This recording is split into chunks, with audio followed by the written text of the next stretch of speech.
la reine aurait passé une journée de détente dans l'un de ses sites de beauté écossais les plus appréciés. La reine Elisabeth II, 95 ans, aurait parcouru 13 km de Balmoral pour un pique-nique lundi, selon le commentateur royal Richard Eden. Il a affirmé que le monarque avait visité Glenmuick, connu pour être un lieu de beauté préféré du souverain. Là, selon l'éditeur du journal du Daily Mail, la reine a organisé un pique-nique en compagnie de quelques jeunes, qui seraient soit les enfants de Zara Tindall, 40 ans, soit de Peter Phillips, 43 ans.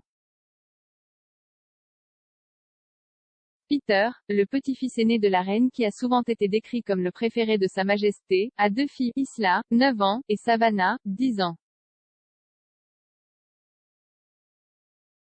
Zara, sœur de Peter et fille de la princesse Anne, 71 ans, a 3 enfants. L'Olympienne et son mari Mike Tindall ont accueilli fin mars un petit garçon, Lucas Philippe, qui a rejoint les filles du couple, Mia, 7 ans, et Lena, 3 ans. La reine est connue pour être très chère à Glenmuick à tel point qu'elle aurait nommé l'une des chiots qu'elle a reçus en mars Muick. Le chiot a été donné à la reine aux côtés d'un dorgi qu'elle aurait nommé d'après son oncle Fergus, décédé pendant la Première Guerre mondiale. Parlant des noms des chiots qui auraient été choisis par la reine, une source a déclaré au Sun à l'époque, les deux choix de noms sont extrêmement poignants et chers à la reine. Le Loch Muick est l'un de ses endroits préférés sur le domaine de Balmoral et la perte de l'oncle Fergus pendant la Première Guerre mondiale est toujours honorée par la famille. Cependant, Fergus est décédé en mai, alors que la reine pleurait déjà la perte de son mari, le prince Philippe. Un mois plus tard, il a été rapporté que le prince Andrew et ses filles Béatrice et Eugénie avaient offert un autre chiot à la reine. Ce cadeau de bienvenue lui a été remis le 10 juin, ce qui aurait été le 100e anniversaire du duc d'Édimbourg.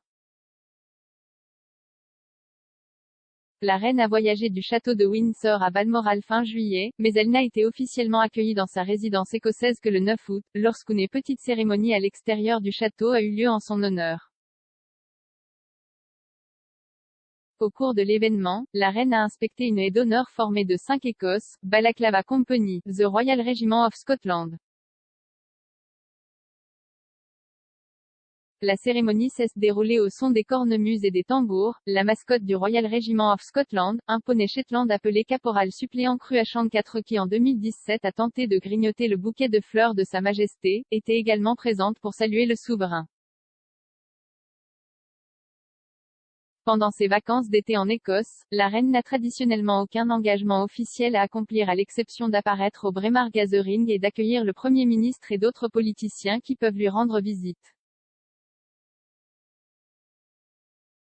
Habituellement accompagné d'autres membres de la famille royale, le souverain assiste à l'événement mettant en vedette des athlètes et des musiciens écossais.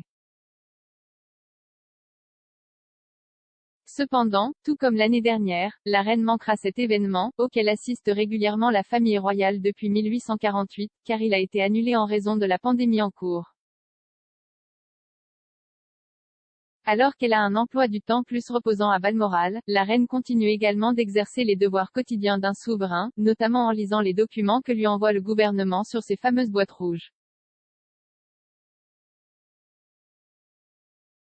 Le voyage de cette année à Balmoral marque les premières vacances d'été que la reine passera en Écosse depuis la mort du prince Philippe. Le duc d'Édimbourg est décédé en avril au château de Windsor, plus de 7 décennies après avoir épousé la reine et est devenu son plus proche confident et conseiller. La reine devrait retourner en Angleterre et reprendre toutes ses fonctions royales début octobre.